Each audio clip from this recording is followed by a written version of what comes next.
Hello everyone, Eric Watson here, freelance writer, player of games, writer of words, recorder of videos, and tabletop role-playing aficionado. Welcome to my weekly behind-the-scenes, DM-only live stream, Crafting Annihilation, which I build, write, and prepare for our next session of Tomb of Annihilation. If you are playing characters Mannix, Kaless, Gillian, George, or Theron, turn back now. Abandon all hope. Ye who enter here, this video is not meant for you. We'll be full of spoilers, but for the rest of you, welcome. Stream our Tomb of Annihilation sessions live on YouTube every Friday evening. Catch up on our previous episodes on my YouTube page, as well as read weekly session recaps at roguewatson.com. If you would like to support the channel, please check out patreon.com/roguewatson.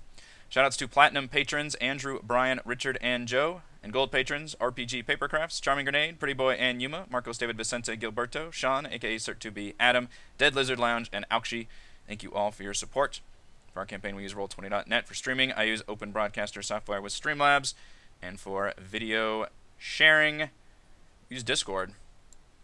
And Discord has yet to ever improve from that time that it semi-broke for me like months ago. So I have to use that weird like default size picture, and I know our cameras don't quite look as good as they once did, but I think it's still overall an improvement compared to the roll 20 days. Although I've noticed that for some reason when I first go live, it tends to fuck up the buffering, and you can see the credits going like as my computer like struggles to keep up with all this, but then it seems to work fine after that. So for whatever reason, it's just the very beginning.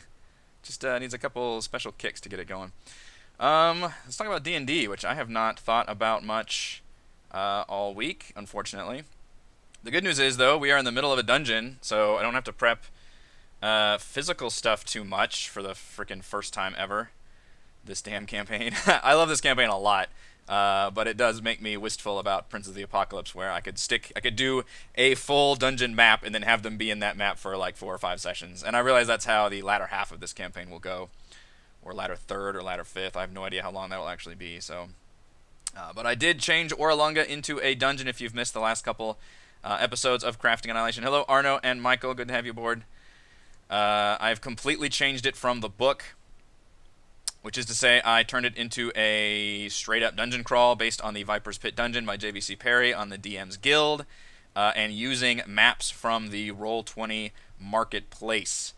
And hopefully I have linked and talked about that stuff enough times where if anybody has any questions about that, they will know where to go and where to find them, but otherwise let me know. And I'm sure I'll get like questions on YouTube like a year from now about folks asking me like, where'd you get this from? And then I have to try to remember. And I like trying to engage with people and answer these questions, but a lot of people are asking me questions about stuff from like Lost Mine of Foundover that we ran, 3 or 4 years ago, and I'm like, oh, I'm trying to remember. It was a while ago.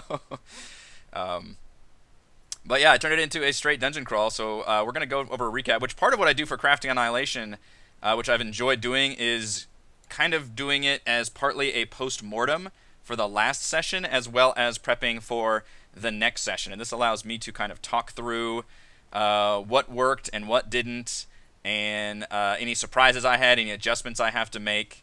And I think that helps me be a better DM and hopefully provide some interesting insight.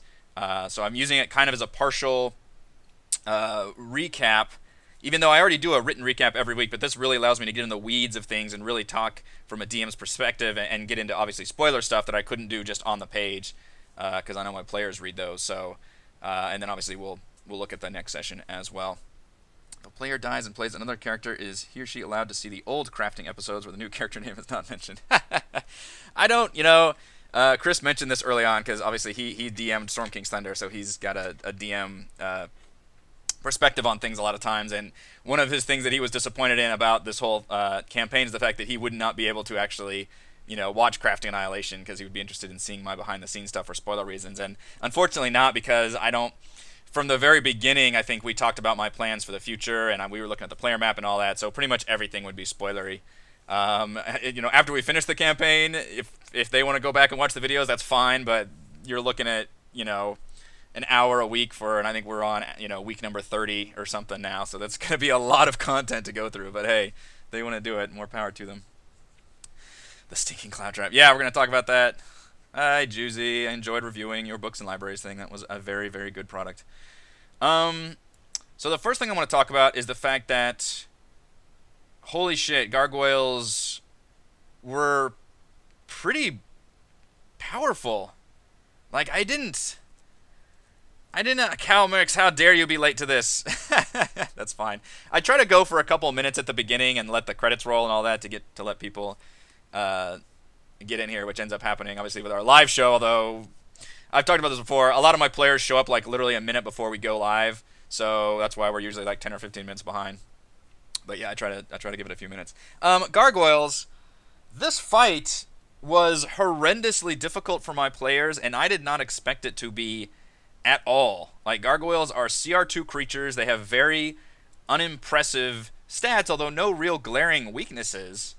They've got pretty solid hit points and armor class. They've got multi-attack. You know, they just don't hit very hard or have a very big attack. But there were 4 of them. This is the interesting thing. There were 4 of them, and the players were basically did not have a good tactical positioning at all. That, you know, they couldn't shoot them from range. They couldn't do anything. They were basically in this small hallway, so they were getting attacked from these gargoyles every single turn. And most importantly, gargoyles have damage resistance to non-magical, and my players, especially this session, were very aware that they do not have a whole lot of magical weapons between them. So they take half damage from normal weapons, which means right now the only magical weapons they have, George just got his longsword, so that's been really effective.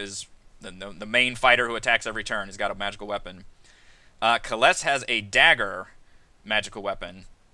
And then Theron technically has a magical staff that he has yet to use because he pretty much just wargs out into his bear form every single combat encounter, which is fine. He's basically treating his druidness as like spells or ancillary compared to his wild shape, which frankly is probably how I would play a druid because I loved Animorphs as a kid, and morphing into beasts is awesome.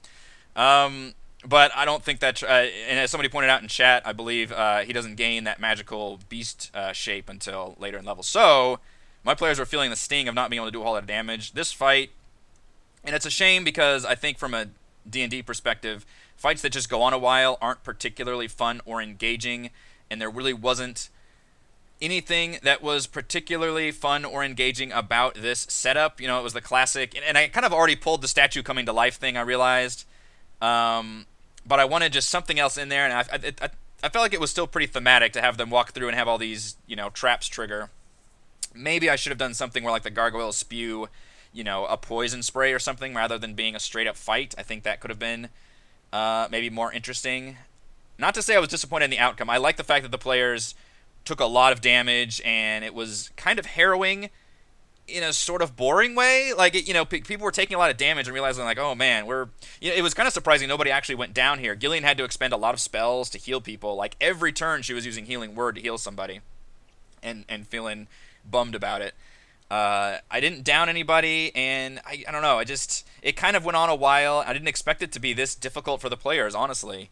This ended up being a way more challenging fight. And plus, the players did something I do as a DM for balancing issues, where as a DM, I tend to spread the damage out. And I know a lot of tactics are supposed to say, you know, oh, focus this player down, go to the back line and be as brutal as possible. And that's, you know, totally a prerogative for DMs if they want to do that. I tend to be, as you all know, a very benevolent DM. I tend to spread that damage out, try not to kill players, but it happens. And especially if they do something stupid, you know, or I get a crit or something, that's fine. But I don't, you know, I want to try to spread that damage out if I can. And the players ended up doing that to me. Like, they were all spreading out, which that's kind of the way the battlefield ended up, because they were all, you know, leaping down and attacking everybody at once. So everybody kind of just attacked them at once, which means they weren't really ganging up on any one enemy. Instead, they were just spreading all that damage out, which means all my gargoyles stayed on the board for a long time, and they were just trading blows with people. And somebody like Gillian, with an AC of, 13 Bard, she can't really trade blows with a whole lot of people. And I mean, Kales was taking a lot of damage. George was taking a lot of damage. Like, I was rolling. That was the other thing, is I was just rolling really well for these gargoyles with their frickin' +4 to hit, I think. I don't know if it's still on the chat log or not, but I feel like I was just hitting left and right with these attacks. I mean, there's a 19. That's all Theron right there. Where's my hits at? 23, 18, 19, 20. Like, damn. And what do they have? They have a +4. Like, that's crazy. So, I don't know. I was just hitting really hard. This ended up being a really hard slog of a fight that I feel like wasn't terribly engaging because it was just a you hit, I hit, you hit, I hit. There wasn't a lot of tactical options here, I guess. There wasn't really anything the players could do or I could do to make this fight particularly interesting in the moment of things, and it was just kind of a knockdown, beat-up fight that ended up dragging on a lot longer than I expected, because the players spread that damage out and they basically did half damage to everything. So I was pleased with the outcome, that it did drain their resources quite a bit. I wasn't necessarily pleased with the way the fight played out in hindsight. Flight plus multi-attack in a swarm is solid tactical advantage. Very true. Hello, Barry. Spreading out the damage helps. Try to look for excuses in combat to have monsters leave the weaker people alone. Yeah, I mean, it's just... And partly this is because, going down, I don't want to be too kind and literally pull all my punches, but it also feels overly cruel if you literally always, go for the backline person, or and plus knocking a player down or stunning them or anything, like taking a player out of something is never a good idea. I don't know. I have mixed feelings about that. I don't want to be too overly kind to my players. I'm okay with them having a harrowing fight, and I think it's fun to down player. A good example of this is when in the Terrafolk nest, when George lit that nest on fire in the complete darkness, he didn't know what was going on. I was perfectly fine with turning on the jets and downing his ass right there, because that was, brazenly stupid on his part, so I was fine with punishing him for that, whereas I wouldn't have downed them otherwise. What's interesting about the way this fight ended up is it really colored the way they treated the entire mummy encounter on the left. So they entered this leftmost room, which I screwed up and didn't put these on the frickin' GM layer. I left them on the token layer like an idiot. I did the little horror sequence where I very much telegraphed the fact that this was a mummification chamber, and that there are probably mummies in there and most likely treasure in there. So this is that classic example of giving the players an optional risk-reward, which I did that with the Gorillans, I believe, too. When I put, if you put monsters up there and you want your players to engage with them but you're not forcing their hand, just put treasure there, and then the players will 9 times out of 10 go after it. Unless they just got done with a very harrowing gargoyle fight, in which case they all had to short rest and get all their hit points back. This was an interesting case where I hadn't planned if the players had opened the coffins, triggered combat, and then immediately wanted to end combat. And I allowed this to happen because they were able to get initiative before the mummies.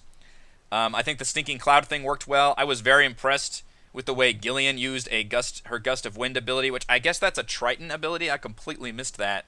And she even said it's not in her spell slots, that Tritons can just cast Gust of Wind as a race ability, apparently. So you control air and water. Yeah. Starting at 3rd level, you can cast Gust of Wind. Looks like it's a once per day. So you can cast Fog Cloud at 1st level. At 3rd level, you can cast Gust of Wind. And at 5th level, you can cast Wall of Water. So they just have a built-in once per day spell thing, kind of similar to the way Drows do, which I think Kaless has that as a half Drow. So I thought that was really clever. In the same clever way that I thought Theron's use of Create, Destroy, Water, I think, worked when the Mad Monkey Mist came at them forever ago when they were traveling on the river. The player just basically turned on an ability that kind of negated the danger that I was presenting them with. But I thought that was a really good use of it. That was something I hadn't even thought of. In fact, I should probably reward her inspiration for that. I'll write that down on my notes, because that was just a good use of getting rid, because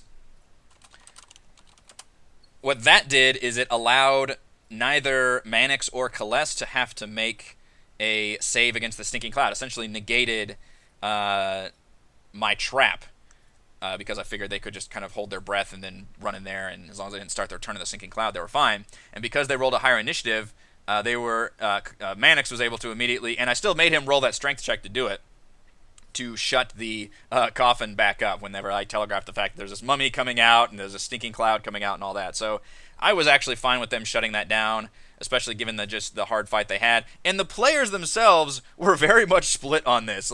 Most of them just wanted to say, fuck this room, and move on, because they saw the danger here that I had telegraphed very clearly. They just got into a bad fight, and they were all wanting to get out of there. Mannix and Kaless less so. They were more interested in the treasure hunting, which is kind of a funny speak to various players, personalities and characters and whatnot. Ultimately, I then, Mannix wanted to try the other one. I really wanted to tease the fact that the treasure was in there, and I let, and I think Celeste even mentioned, like, can I see the treasure? And I said yes. I allowed her a sleight of hand check. I'm not sure if that would have completely, if she had failed that, if I would have had the mummy, like, literally forced to spring out and literally force combat on everyone. But maybe she would have just taken an instant, like, attack of opportunity from the mummy, for example, if she reached in, and obviously would not have been able to grab the cloak.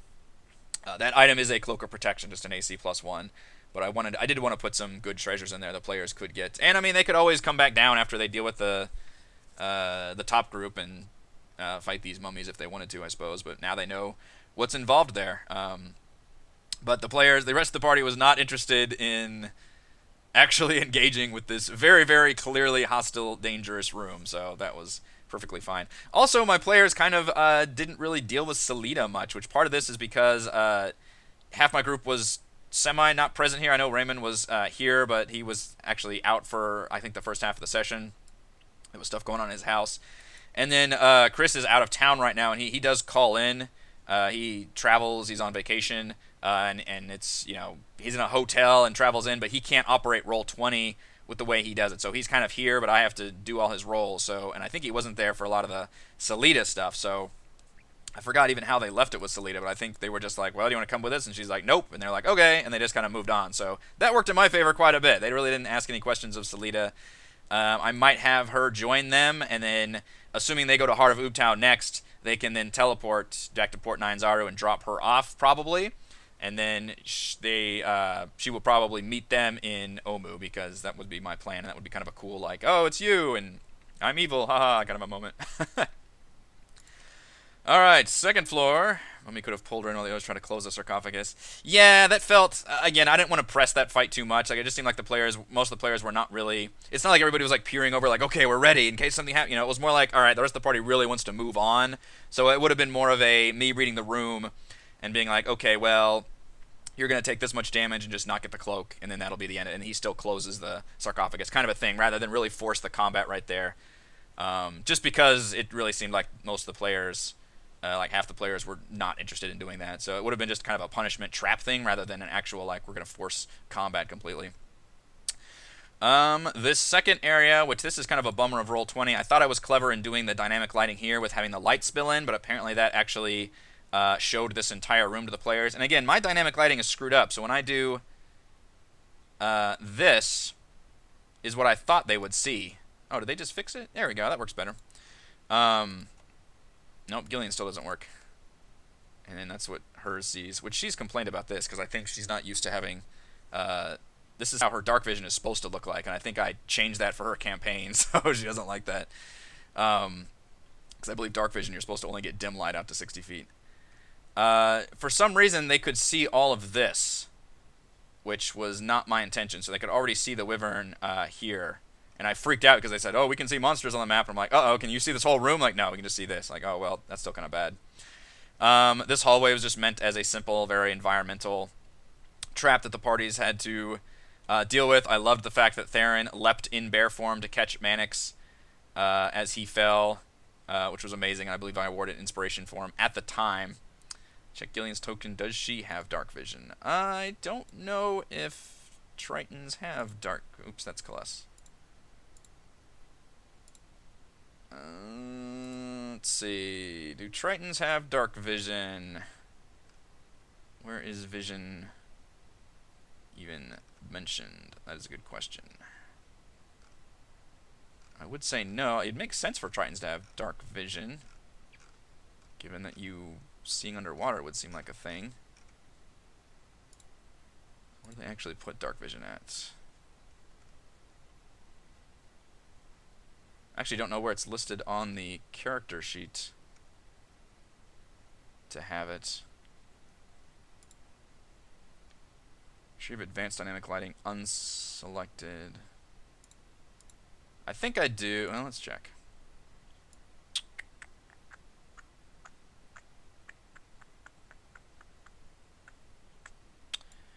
Ah, you know what? I don't have enforced line of sight. That might be the problem. I did not have enforced line of sight. Damn it. Okay, so I think that would help fix things.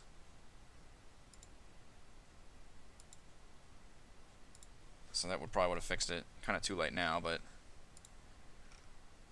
I think that was my actual problem. Cite by what tokens they control. Is that...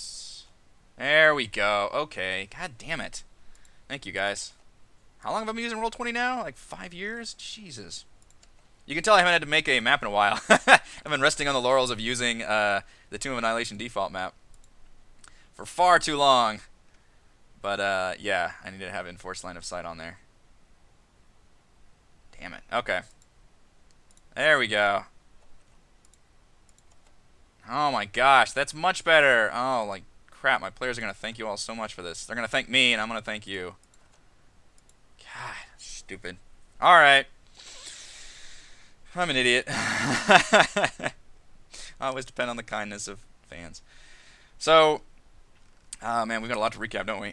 So the library, the entire point of this, I was going to put some loot in here, but I decided, instead I was basically, Chris, who plays Mannix, got with me after, I think, last week's session and said, hey, I'm planning on multi-classing into a wizard, as Mannix, and it would be cool if I found a spell book at some point that would then, you know, trigger his motivation to multi-class into the arcane. And this was literally like right before they entered Orlunga, and I was like, holy shit, okay, I've got the best way to do that. I didn't say that, but I said okay.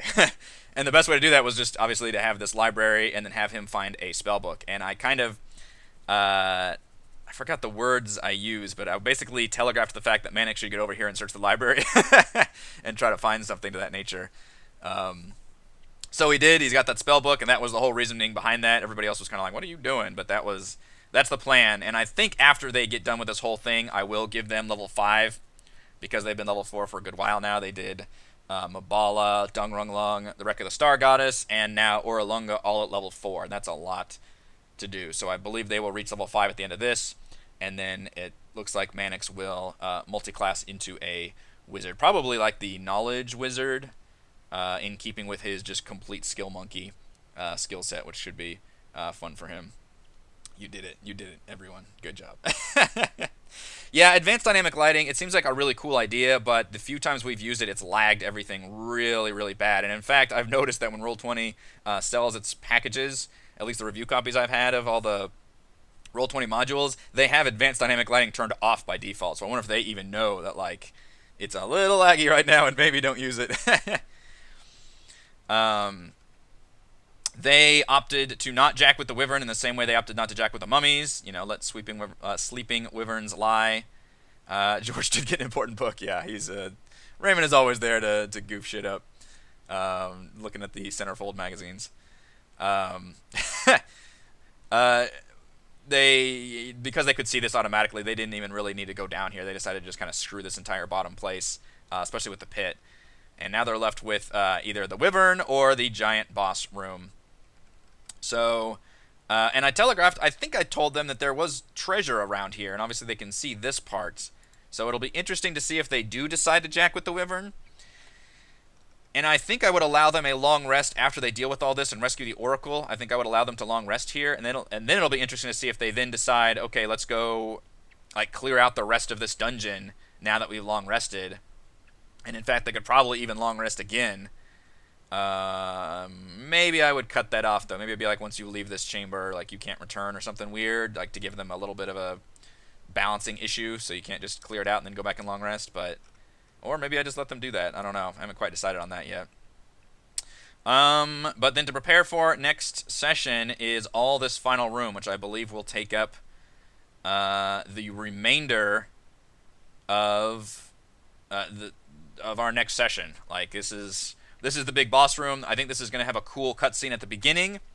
It's going to have a big fight, and then it's going to have a lot of dialogue and information dump at the end, because they'll finally get some information from the Naga, which is one of the just more unsettling creatures. Just looking at that is, I don't know, it's just bizarre. It's a snake with a person face. It's creepy as shit.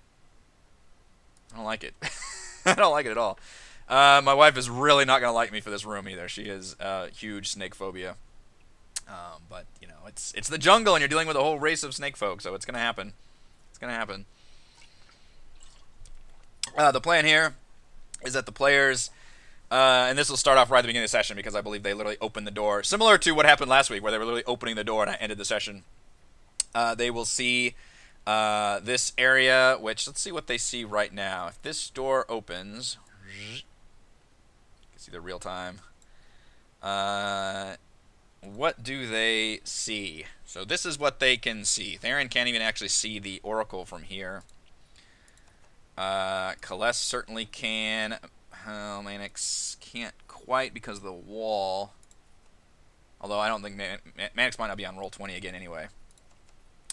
Gillian can, and George is still doing things with his book down there, so he'll have to actually leap across. Kales may get up and walk away. Yep. It's a disturbing face. How do you handle the information dump? Everyone gets questions or a total amount of questions? The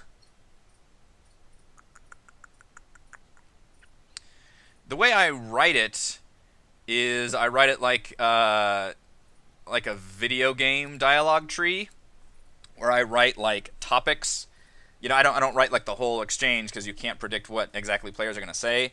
But I literally write like key words that I think the players will mention, and then write responses after those key words. And again, Platinum patrons have access to my full Google Docs of all this writing information. So for example, I wrote down like keywords are, you know, like who are you for one thing, like what the hell's going on? Death Curse / Soulmonger, Artist Kimber would be a keyword. Pirates, Zagmira. You know, I basically just looked through their quest list because that's what they're going to be looking through. Heart of Ubtao, like any kind of information this Naga can give, because the players have not had a whole lot of information versus all their dungeon crawling and, you know, jungle excursions. There's very few opportunities where the players can actually learn good information. And this Oracle is like one of 3 fucking places in the entire campaign where they can really learn everything, I think, about what the hell's going on in the Death Curse, the Soulmonger, all that. And the way I've done it is they'll also learn about Rosnisi and the UNT, because they'll be seeing that at the beginning. So when they first open this door, they're going to get a cutscene, I'm using the term cutscene, of Yaru, which is this UNT Malison, who I took from the Fane of the Night Serpent. He is speaking with Rosnisi using literally like a classic Star Wars, Star Trek, like hologram projection device. I do not know what the fantasy version of that is. It's my world. I can just come up with whatever. I've already had to kind of jack with that a little bit on some sending stones and how they work. He's just going to be holding some kind of like crystal ball, and that's going to be projecting an image. And I don't know what that item is. He's going to destroy it when things happen, but whatever. I need this cutscene to happen, and that's the best way it can happen. I don't know if there's a specific item that lets you, you know, like Beauty and the Beast magic mirror style and let you look at people and talk to people, but that's what I need. He's going to be talking to Rosnisi, and the plan was, you know, Rosnisi is not pleased with the, I guess, alliance he made with Acererak. So as far as I'm aware, the UNT moved to Omu, dug in that Fane of the Night Serpent because they see Omu as kind of a just, you know, in magically important place. Acererak, what is the timeline there? I think Acererak had already destroyed the Trickster Gods, maybe, and then built the tomb, but then Acererak needed... Shit, I need to get the story straight. Needed Rosnisi to, what? To, like, okay the fact that he's down here? And they kind of set up this alliance between each other. But Acerek's problem is that he's wasting away from the Death Curse, which he does not like that. He thought that, you know, Acerek probably said, you know, hey, not in so many words like this, but, like, you know, whatever I'm doing, it will, you know, our plans align. Like, I'm doing some dark evil shit, but this will help, you know, Dendar the Night Serpent take over the world, or the fuck Rosnisi wants. And the problem is, Acererak is set up the Soulmonger and set up the Death Curse, and Rosnisi is dying from that. So he's like, this is not what I signed up for, essentially. This is not fucking working. So in that case, Rosnisi sent this group of UNT to Oralunga to seek out this ancient oracle. And the way I'm going to play it is that the Naga was part of Oralunga as like just an enslaved oracle, because I think the Yuan-Ti and the Naga hate each other. I believe that's actually written like in the stat block description. And in order to get some information about what Acererak is doing and how to stop it, and that will be their goal, is to come here and basically either get that information from the Oracle or enslave the Oracle and bring it all the way back to the Fane of the Night Serpent, where they can basically transform it into a Bone Naga and then get some real information, I guess. And of course, that's going to be thwarted by the players. Rosnisi's henchmen basically guard the tomb. They don't know what Acererak does and are basically complacent. You mean complicit?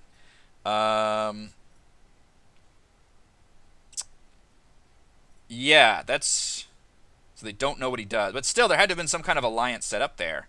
So there had to have been something Acererak, which I assume he just told him...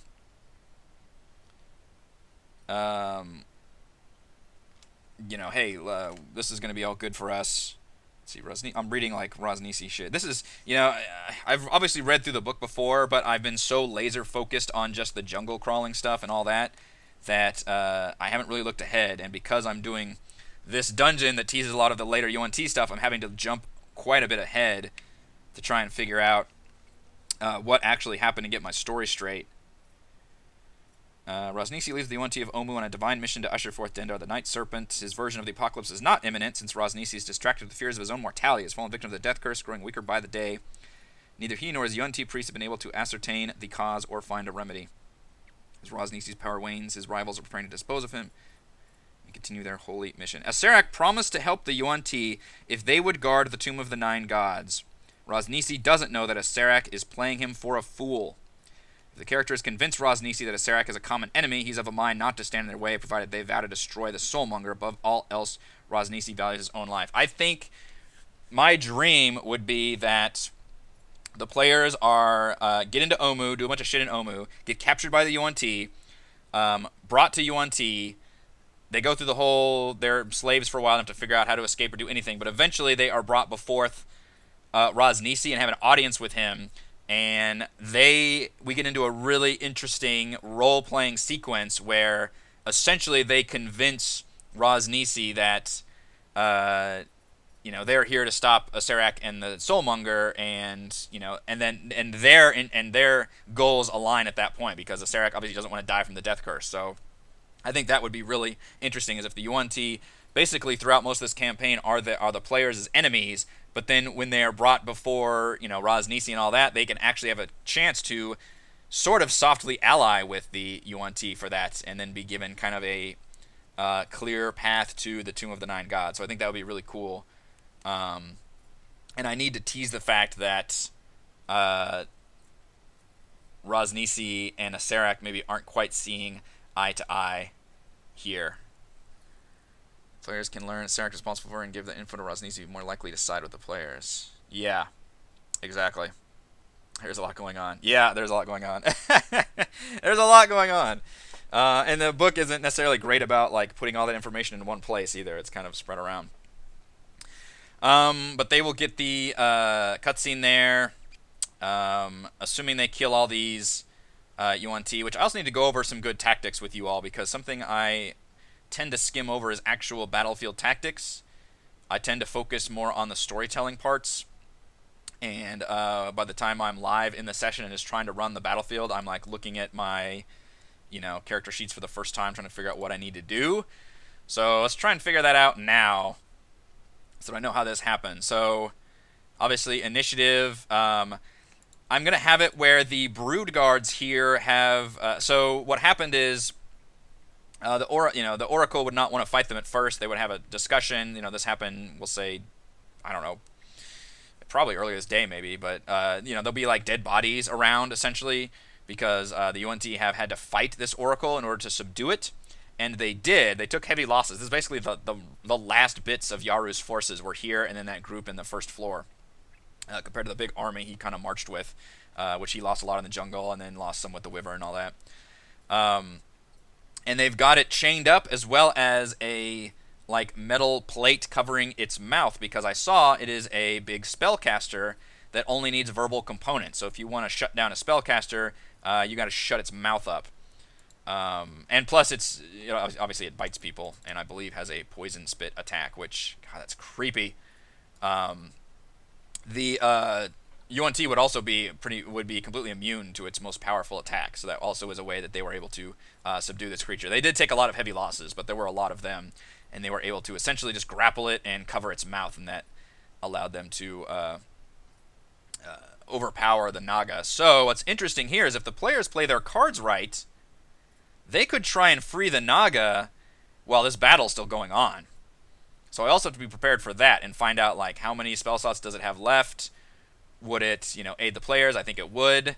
It would be, I think, a very tricky thing to do. I need to come up with kind of a, like, maybe skill check or something. Obviously, they would have to get rid of these brood guards because they're literally holding chains around this thing, and there would be some strength checks involved. So I'd have to do some rules for that. But at the moment, these brood guards, during their entire action would be to just keep the Oracle restrained, so that it was not, so would it not be a combatant here. But if the players were, they could try and really leap up here, which I mean, maybe it's like, I don't know, what would be, is 10 feet would be too weird to be a full 10-foot drop between here and here? That would be pretty big. But 10 feet could be cool. Tactics. One thing I started doing lately with my spellcasters is having some of their known spells pre-cast. Mage Armor, Wall of Force, or I find my players shut them down too easily if not. Yeah, I agree with that hugely. Especially because Yara would know these guys are coming, and that's something I'll telegraph. Notice how one of these purebloods are actually injured. That's because one of them did escape that fight in the first floor, and then warned Yaru that they were coming. So they have advanced warning that these players are here. So that's why I've set up these knights here, which we talked about that last week on Crafting Annihilation. I didn't want to use gladiators because they were like CR5, but I think the knights are a good choice. I believe I lowered their AC because their base AC is 18, but I said that they would not have heavy armor going through the jungle, so I actually lowered their AC to a 15, which I think I need to re-roll their hit points, because they're both at 52, which I think is their average. I don't know if I should rebalance them because their AC is lower, but I just make it so they just have, because yeah, their base AC is 18. But I'm not right now. So GR 8d8 plus 16 for night number 1. And night number 2. Whoa, boy, that's a bad roll. Let's see, 50 and 50. 37, that's a really weak night. So Yara was kind of able to set up for this room because he knew these things were coming, and that's why everybody is kind of set up tactically on my end.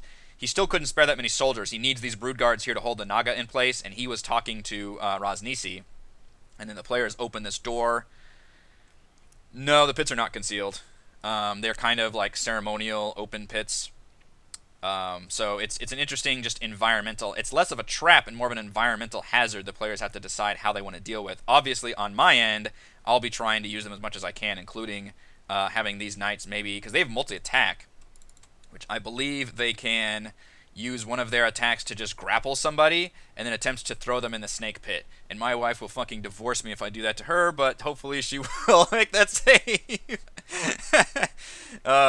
But that is something that they would be looking at doing. And the snake pit, it would be the equivalent of, I think I would just use this swarm of snake stat block.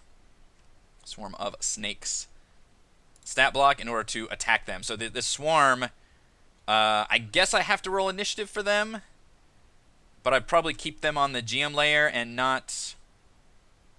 Or maybe it would just be a question of, like, I'd probably just do it if treat it as a trap. If the players start their turn in this pit, then I get an attack of this, which we all know swarms can be pretty fucking nasty. And, I mean, the players could fight back at them, which that would be a thing, but... Well, or if the players do decide to stab the swarm, there'd be multiple swarms of snake. What do y'all think about the pits? How bad should they be?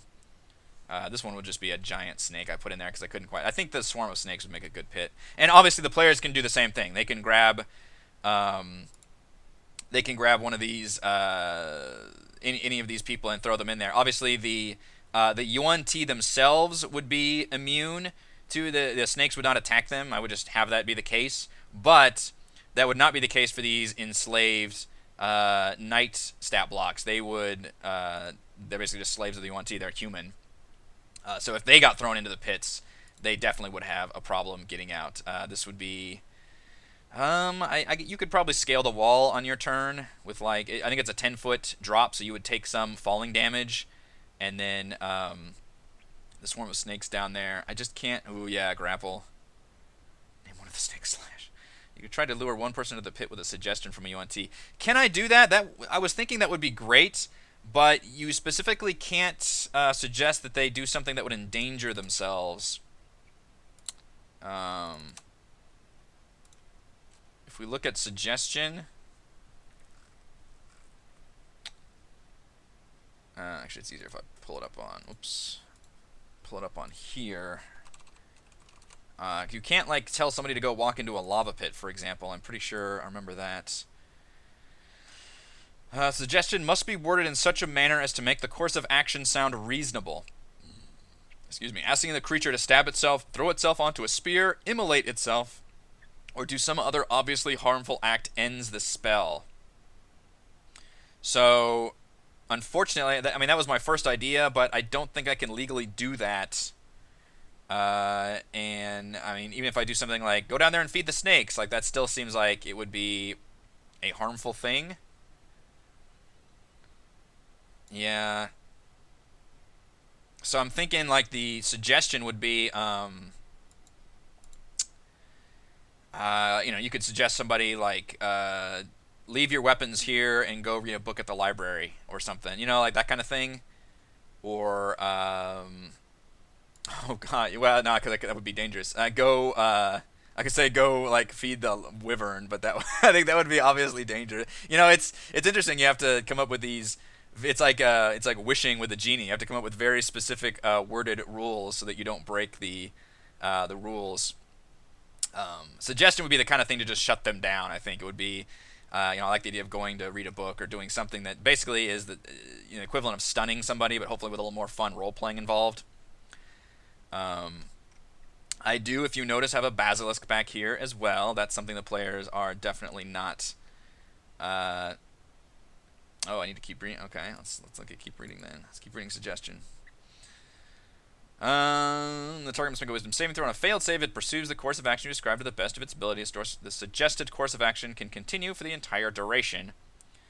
If completed in a shorter time, the spell ends. You can also specify conditions that will trigger a special activity during the duration. For example, you might suggest that a knight give her warhorse to the first beggar she meets. If any of your companions damage the target, the spell ends. Yeah, I still don't know. I just can't do any harmful act. Which I feel like, you know, so walking into a pit would harm you because you would fall 10 feet at the very least. And if you suggest somebody climb down there and feed the snakes, I don't know if I could. I feel like my players would balk at that. My immediate idea was just to have them like suggest that they go like read a book at the library, which would require them to go across this dangerous area and obviously, you know, put them out of the room. So I think that would be my give the Naga. No, they wouldn't suggest they get anywhere near the Naga. I mean, the usual thing is like just bow before me. It's a kind of suggestion just kind of shuts them down, I think, for the most part. But I tried using suggestion before, and they all made their saves when the Purebloods did it. But that would definitely be their first goal. I think they can only do it. Oh no, they get 3 of them per day, so I could just suggest all day long with these guys. I don't know how effective that is versus them just attack. Well, they don't attack very hard. They have a +3. They'd have their bows out. They do an average of 10 damage. Half of it's poison. But ideally, they would start suggesting things, and if they can't, then they can't. But yeah, that's why they're there. The knights are here to fight and try to grapple people and throw them into the pits if they can. No, yeah, the pit's not hidden. Because the Yuan-Ti wouldn't have thought to do that. These are just open pits with snakes in them. The Basilisk is kind of a wild card. The players, I don't think anybody can see this Basilisk that's hiding. Oh, shit, I put the thing back. Oh, I didn't put it back all the way, though. Let's see. I don't think they can see the Basilisk. Nope, look at that. Perfectly hidden. Ah. Let's make this door a little longer. Make sure it properly shuts things. Fun with Roll20. There we go. This is a creature that I don't think any of us have ever used in all of our D&D plays. The classic... Jesus, is this classified as an arachnid? He's got freaking 8 legs. Really cool art, by the way. Basilisk, I don't think I've ever looked this cool. And they are the classic stone-turning creature, Petrifying Gaze. It's really... Well, actually, it's kind of hard. It does poison damage, too. Jeez. It only has 1 attack, but it's got its Petrifying Gaze. The creature starts its turn within 30 feet of the Basilisk, and the two of them can see each other. The Basilisk can force the creature to make a Constitution saving throw, where they start to harden. Now, you can avert your eyes to avoid the saving throw at the start of its turn. If it does so, then they can't see the Basilisk until the start of its next turn, which I would rule as imposing disadvantage because you're blind fighting. Is blinded? That's what blinded does, right? This is why I like D&D, because everything's just advantage or disadvantage. There's no freaking modifiers anymore. Automatically fails ability checks that requires sight. Attack rolls. Oh yeah, and then attack rolls on them have advantage. So if they were trying to avoid the Basilisk Gaze, and I would rule that if the Basilisk was right next to somebody, then you're averting that person too, so that they would all have advantage against them. I mean, it's an easy saving throw, but if you fail it, it's real bad. In fact, if you fail twice in a row, then you are turned to stone, which I would probably have the Oracle be able to fix that. In fact, it probably can if it's got greater restoration. I'm not sure. Promise me if the Basilisk turns someone his own, don't let them cure it. I was just... Oh, man. This, spoilers for the PAX East AC Inc. game.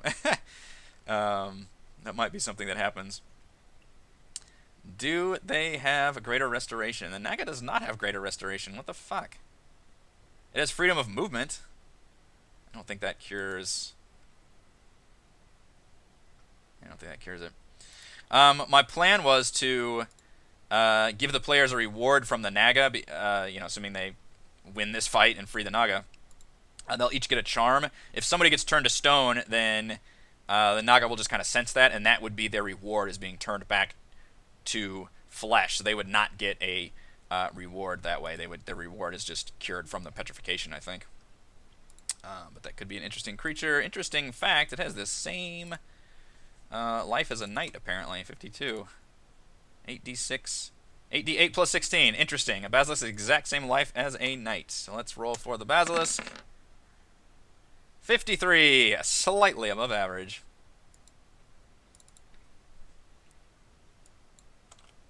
But that will be a fun wild card that the players don't know where this thing is, and it emerges around the corner as Yaru's faithful pet. I believe I already rolled for those two. The Brood Guards, I need to roll HP for them,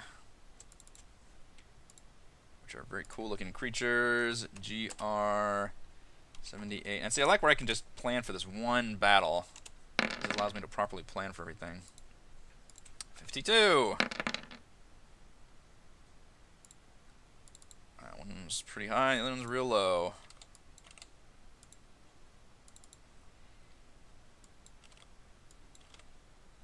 I really need to make some better macros for attacks, too. I need to make a macro button so I don't have to open all these sheets up all the time. Yaru, did I ever... You only have a 12 AC? What the hell? That's terrible. Man, put a shirt on. I know you're fucking ripped, but jeez. Motherfucker's got a 12 AC. That's garbage. He does have spell resistance. I need to look and see what they can do, actually. He's got a longbow that does okay damage. A scimitar. He can make 2 attacks. Wow, Malisons are not that powerful, are they? He can transform into a snake for some reason. He can make friends with snakes. You'd think Yuan Ti could just do that anyway. He has a snake head that doesn't really give him any new abilities other than being able to bite, which is less, I guess, more effective than a scimitar. Why is it that their longbow does poison damage and their scimitar doesn't? So they can coat their arrows in the poison, but they can't coat their blade in the poison? That's weird. Huh, so he's not that effective, which he would...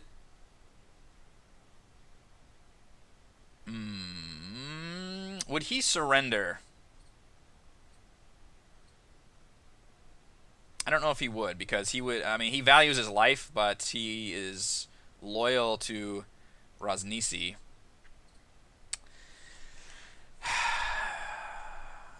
Would Yaru surrender? So he would basically... I mean, he's got suggestion also. I guess he would try to do suggestion. And other than that, he's just a slightly stronger pureblood, which is disappointing to say the least. He's got more hit points, though. Let's see if I can get him some hit points. Since he is a named character, I'm going to use my house rule of rolling until I get higher than average. 12d8 plus 12. That is more hit points. So he needs higher than a 66. 65 is not higher.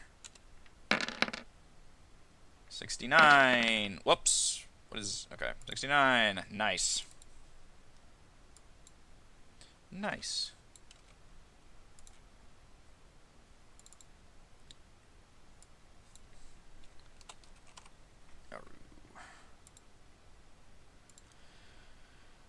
In order to identify it as a basilisk, they have to look at it. Ha! That's a good point. Try to figure out what it is. You can't identify what you can't see. Cure for being turned to stone is in the next area you want them to go. Being turned to stone shouldn't be that easily covered from. Man, you all are really upset about being able to free from the stone. Yeah, I suppose I could turn that into like a side quest. The thing is, again, this kind of goes to my philosophy that I don't like taking any player out of a fight. And I realize that's part of what petrification does, but I don't know. I have mixed feelings about it. If somebody's a statue, then you'd have to have them like follow up on that immediately. Like, you can't have them be a statue for multiple sessions at all. I just feel like they're in a place where there's an oracle who's going to reward them for saving them, and she's a powerful oracle, so I feel like that should be part of it, is that she would free their petrification. Basically be uncurable. Yeah, I mean, even in the dungeon that I adopted this from, like, there are scrolls of stone to flesh, like, that you can find as a reward, for example. So, like, even the designer of this dungeon saw that, like, it's a weird thing to have in an RPG. I mean, it's... Lycanthropy is a similar deal, but it's way more interesting because it can like change the entire dynamic of a character and give you new abilities and just be really interesting from a role-playing perspective. Petrification doesn't do fucking any of that. It just essentially destroys that character, which is troublesome. That's a cool idea. Yeah, turn it into a side quest. But how long did that take? And was that player literally just out of it for that whole session? Like they were just a statue? Like, that weirds me out.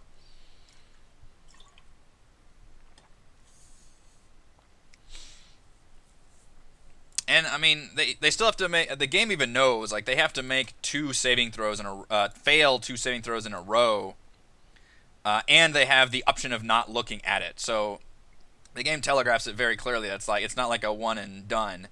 Like, you have to make the conscious choice to look at it, then you have to fail the saving throw, in which case you're just restrained, and then you repeat the saving throw at the end of your next turn, which actually, it doesn't say you can look away at that point. I guess this thing's still happening. You just have that second saving throw. And then if you fail that one, you're petrified until freed by Greater Restoration spell or other magic. And I don't know. I mean, if they were out in the jungle somewhere and they got petrified, then yes, I would have to make a choice there in terms of, like, how can the players free this, and I need to try and get them to free that as soon as possible. But here, they're literally in the presence of a great fucking magical oracle creature, so I feel like that would just be part of it. And again, I'm planning on rewarding the players with a charm once they free the Naga, and then if somebody does get petrified, then they will not be able to get that reward because their reward would just be to be unpetrified. So they're technically being punished just by not getting the extra reward, if that makes sense. NPC for session. Yeah, I do have a few NPCs.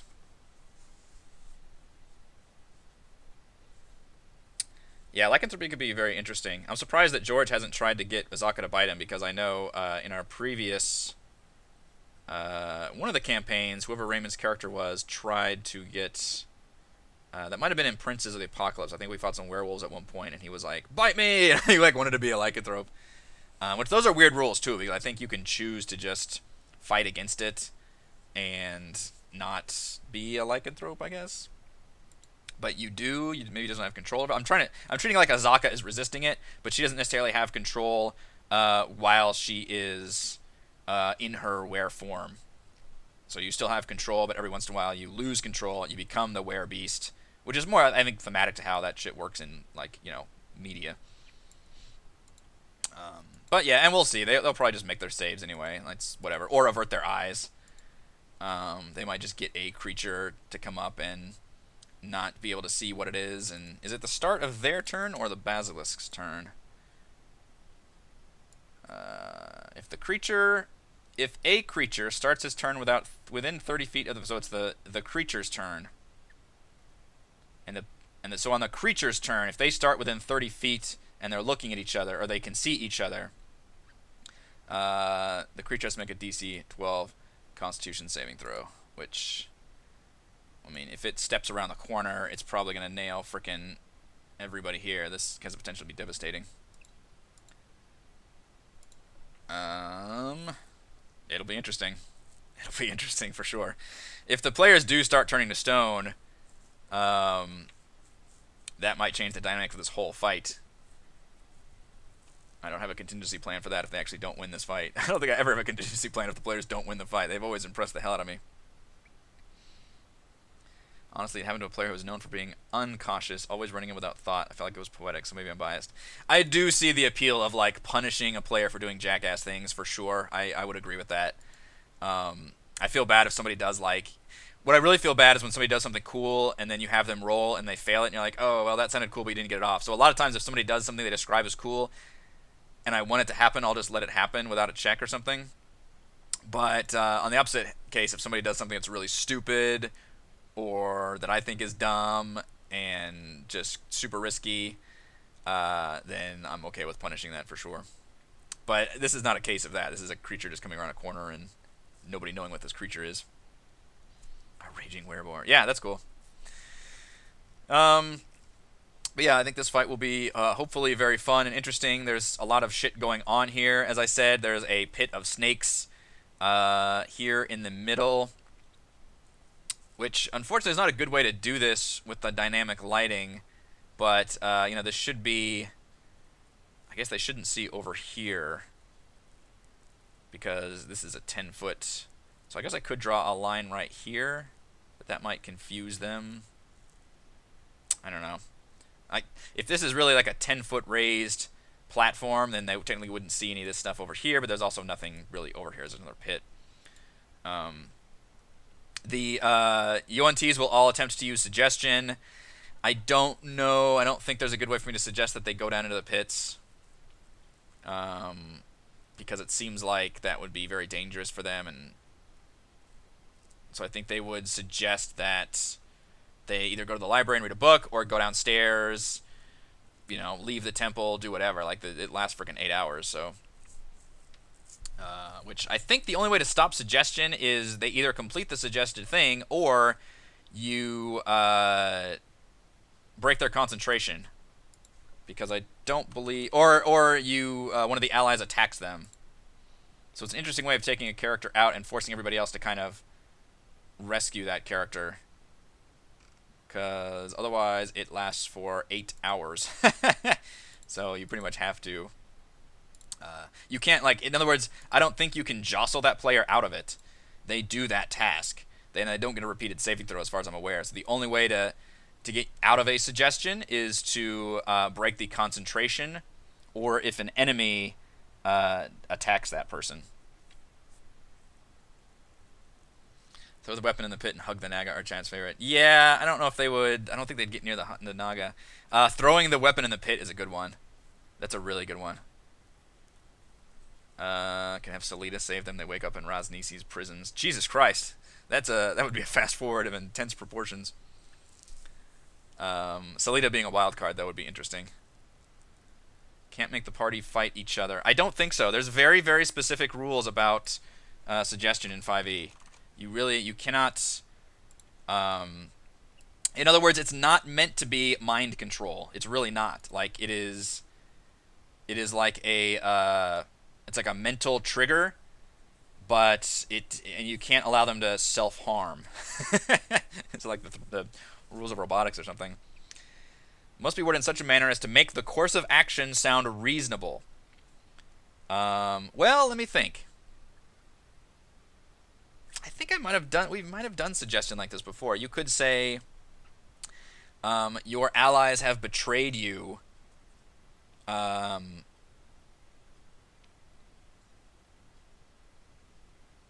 God, I could really be clever. I could say like, hey,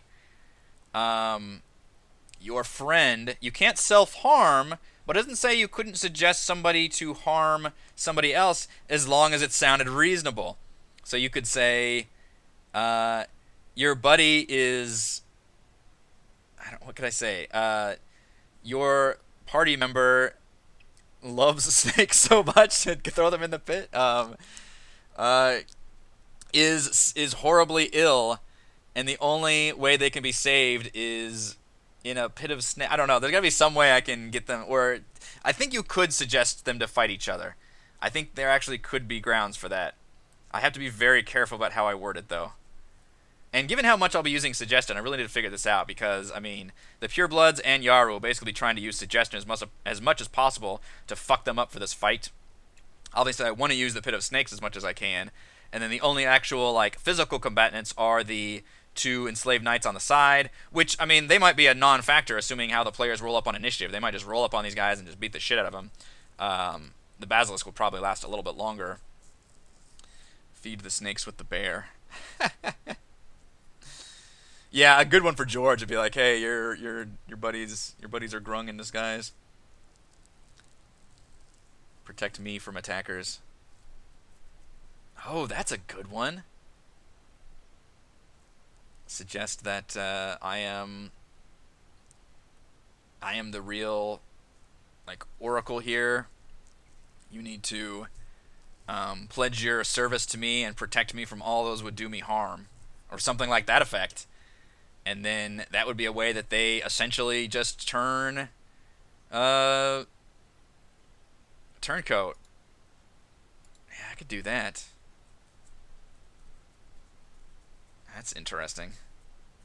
Suggestion could really make. I mean, it's just, you know, if they, and the saves aren't very good. I mean, it's a pretty easy save, I think. Although the Malison might have a better save, DC 13, than the Pureblood.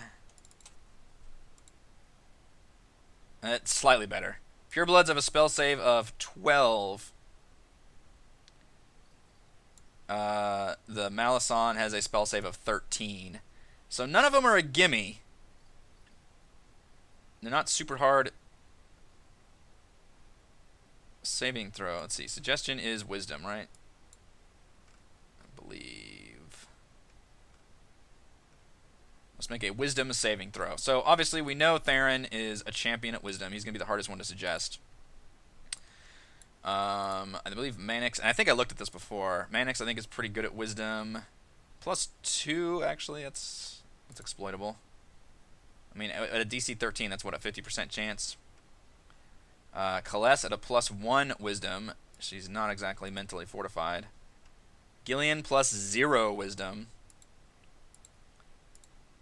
George has a +2. Theron has a +6. So if I can help it, I should not try to suggest anything to Theron. In fact, if he's a bear, they might not suggest anything to him anyway. But pretty much everybody else, but especially Gillian, Kaless, and Manix in that order would be the best to exploit with the suggestion. Or do some other harmful act.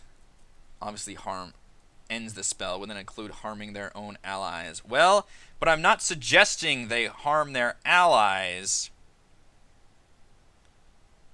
it's just it depends. This is where you have to get in the weeds of like how do you define what's a harmful act? Like it says you can't tell somebody to stab themselves or set themselves on fire, but could you tell them to just attack their allies? It's not necessarily inflicting harm on yourself, even though the result of that will be most likely you will be harmed in turn. Dance, that's a good one. And that's what I really thought suggestion was. Is it basically suggests you do a non, essentially like a stun. You like take that person out of the combat or tell them to leave, go somewhere else. That's kind of where I was going with this, instead of just straight. Because there are other spells that let you do that. There's like Crown of Madness, which is, attack other people. That one is actually charm. Oh, is fucking Kalessa's actually good against charm, isn't she? I think that came up last time. Creatures that can't be charmed are immune to this effect. But I think she has advantage on saving throws against charm. Yep, you have advantage on saving throws against being charmed. Which I would include suggestion is that. So I think that came up last time she fought the UNT. So she actually does have advantage. She only has a +1, but she can roll that twice. So actually, Gillian and George and Mannix might be more exploitable just because she gets 2 rolls, which is pretty powerful. What level of spell is suggested? I think it's 3rd level. Nope, it's a 2nd level spell. Yeah, it's just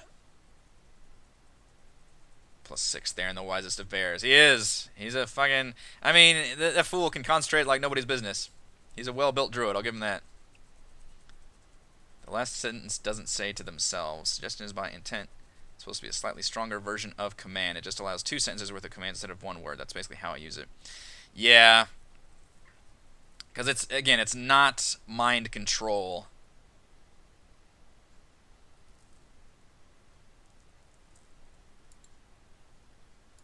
But could you suggest to somebody, I am your most treasured, important person. You need to protect me from all threats. And then if they saw their allies as threats, would they just then protect them? Like that's interesting. Yeah, that was my original thought was for suggestion. Yeah, drop your weapons. I initially came up with go read a book in the library. George will be very amenable to that. Essentially just take that play. And what's interesting is if they go, then they'd have to cross this pit to get to the library. But basically just use suggestion to try to take them out of a fight. And the only way the players can cure them of that is by knocking the concentration out of whoever did the suggestion. So that kind of puts an extra interesting wrinkle on the battle that they lose essentially that player to whatever activity is going on. And meanwhile, they have to make sure to be able to target whoever did that suggestion to knock that concentration off. The other thing the players can do, as I said, is they can try and free the Naga. There will probably be a strength check involved with that in terms of beating the Brood Guards. The consequence there is, the Brood Guards could enter the fight once the Naga is freed. But the Naga could then turn around and most likely aid the players. I haven't quite decided what spell slot she would still have left. It kind of depends on how the battle's going and, all that. The Naga could do like a hold person, wouldn't be too bad. Just paralyze Yaru or something. Flame Strike would obviously be very, very impressive, but might have the... I don't want to necessarily just destroy this combat with my own ally. But again, it depends on how, if the players do something really impressive and they're like, okay, our main goal should be to free this Naga, and the Naga's going to kick ass, then I kind of want to reward them for that in a way too. So I'll kind of have to just play it by ear and see. But the Naga would have a few spells that she would be able to use at her disposal. And then afterwards, she would be able to tell the players basically all about Omu and the Death Curse and all that. I plan on having a lot of information the players can learn here. In fact, it is in the book that there are only, I believe, 3 characters in the campaign that know where Omu is and the fact that that's where the players need to go. and Saja, the Oracle here, is one of them. So the players will basically learn about Omu. They'll learn about the Death Curse. They'll learn more about Raznisi. Being there, they'll get a lot of that information, and then even some extra information on their own personal quests and other quests. So there's going to be a lot of information given out here, as well as the players being able to long rest here and then level up to level 5, which that could also be a big factor, though. They could probably reach level 5 and then decide to go after this Wyvern, which if they really ignore this Wyvern, which they might, I'll probably have the Wyvern attack them on the way out, just for funsies. But I definitely see them going after that. I think after a long rest, they'll be more amenable to doing that. Yeah, I think that's going to be the main suggestion. Throw your weapon into the snake pit. Your weapon is a snake. Throw it into the pit, and then you need to go, I don't know, either downstairs or go downstairs and have a meal in the dining room, or go to the library and read a book. Do something that takes them out of the combat, because he just wants these guys to go away. So that'll be the main suggestion used, and I'll try to do it where they get different suggestions for each one. I'll have a bunch planned, and so that way they kind of split up, and it'll be interesting. I mean, that and then the Petrify, a lot of this comes down to saving throws more than attack rolls here. And then obviously if I manage to grab anybody and throw them in the snake pit, then they're going to be in a world of hurt as well. They're Grung downstairs. The Grung are downstairs, George. Go kill them. But I think it'll be a fun combat encounter. They'll get a lot of information about various quests. They'll learn the location of Omu, but they'll also learn that they probably shouldn't just cross the entire jungle to get there. It's far away enough where I want to telegraph the fact that it'll be easier to get the ship and go around, which is kind of the general flow I see the players taking. Just because, frankly, I don't want them to do much more jungle crawling in general. They'll need to get to the heart of Ubtao first. But trying to get to the jungle from Omu, the Oracle can say is just a nightmare. But they can get to it pretty much quicker from the sea. Or maybe I'll just telegraph to the players, hey, you need to go to Wormheart Mine anyway. There's a bay here. It's a hop, skip, and a jump away to Omu down here versus through the jungle with just legions of undead.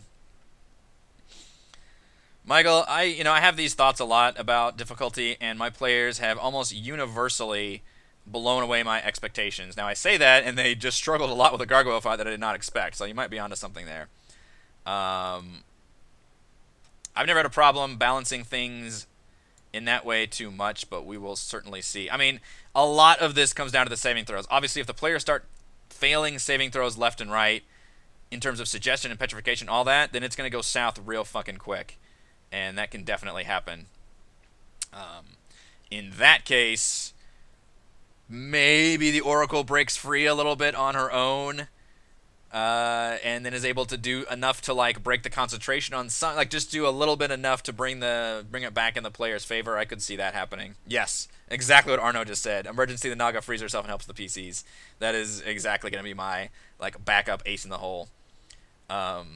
It's a powerful NPC that's currently captured, so of course, if things start going really south, then the Naga can free itself and help the PCs. But I think, and hopefully that could be an epic moment too. If things look down and out, they're all oh shit, we're fucked. Then, maybe they do just enough to it's distracted the Broodguard, the Naga frees herself and all that. So I could definitely see that happening. The Snake Folk have a mirror, charm them to look at mirror, then quickly face the mirror in a way that makes them look at the Basilisk. I think the Basilisks are just trained by the UNT to not look at them, basically. They're cowed. And I need to have some loot in here. As I said, I'm going to have the Naga give them a bunch of charms, and then Yaru, I believe, will have a Dagger of Venom on him, because that seems very thematically appropriate for UNT, and I think I will allow the players to maybe loot some, maybe +1 arrows or bolts or something at least, in lieu of giving them, literally magic crossbows for Gillian and Mannix, but at least giving them some magical arrows they can use to give them a little more oomph, I think could be nice.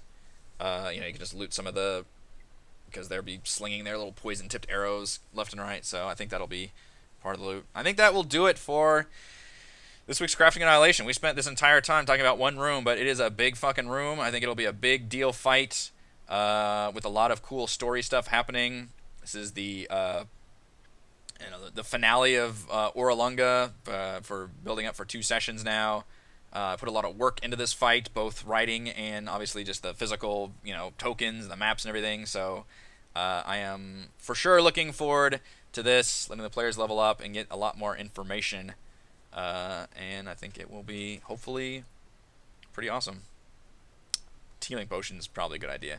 And the players have they can explore this left side, which has some bedrooms in it. There's really no danger here. They'll be able to just get some minor loot, including possibly a potion or two. So we'll see it. We'll see it there. It is a big deal. Hell yes. Hell yes. All right. I will see you all tomorrow for Tomb of Annihilation, and I'll obviously be around for my XCOM 2 live play as well. Thank you all for joining me, and I'll see you then.